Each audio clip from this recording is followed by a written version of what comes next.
Вішинг – так називається махлярство з допомогою комп'ютерних технологій. Апошнім часом яны набываюць усё большы памер. Толькі за мінулы год у вобласці следчыя ўзбудзілі звыш 1000 крымінальных спраў аб злачынствах у сферы высокіх тэхналогій. Ужо ў пачатку гэтага года ад пацярпелых паступіла больш за 50 заяў у праваахоўныя структуры. Разам з ужо вядомымі формамі абману карыстальнікаў камп'ютарных сетак з'яўляюцца і зусім новыя. Мы регистрируем новые формы, такие как вишинг. Другими словами, это форма преступления, когда злоумышленники под видом сотрудников банка с различных мобильных телефонов, там IP-телефонии или Viber, звонят добросовестным держателям банковских карточек и под различными предлогами выманивают сведения об этих банковских карточках.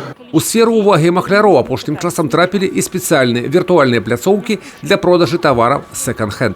Злоумышленники под видом добросовестного приобретателя списываются или созваниваются с будущим продавцом и указывают, что находятся за пределами республики, однако имеют явное намерение приобрести этот товар, который продается.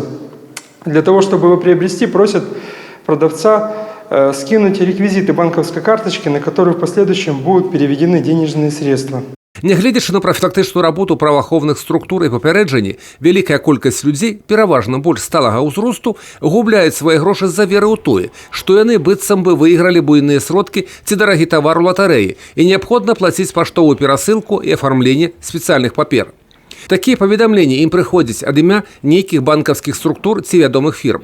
Як потым высвятляецца, ўсё гэта падман і махлярства, але грошы з разліковых рахункаў людзей ужо спісаны, і вярнуць іх практычна немагчыма. Усе махлярскія структуры, як правіла, знаходзяцца на тэрыторыі іншых дзяржаў і дзейнічаюць дыстанцыйна. Всю персональную информацию, которую у нас спрашивают, мы банку уже предоставили. Соответственно, у него нет никакой необходимости для того, чтобы ее еще раз уточнять или перепроверять. Кроме этого, достаточно уточнить, с кем ведется общение, что за специалист, как его фамилия.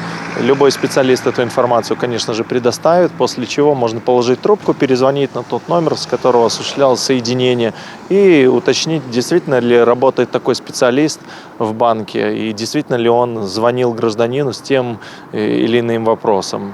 Зачастую, конечно же, будет ответить, что такой специалист либо не работает, либо он не звонил. Толькі за некалькі дзён сакавіка ў праваахоўнай структуры зноў паступіла звыш 30 заяў ад грамадзян, якія паверылі махлярам і перадалі ім даныя аб рэквізітах банкаўскіх картак. Супрацоўнікі міліцыі раяць быць уважлівымі і не давяраць так званым дабразеям і спонсарам. Юрый Печур, Александр Сівіцкі, тэлерадыёкампанія «Брэст».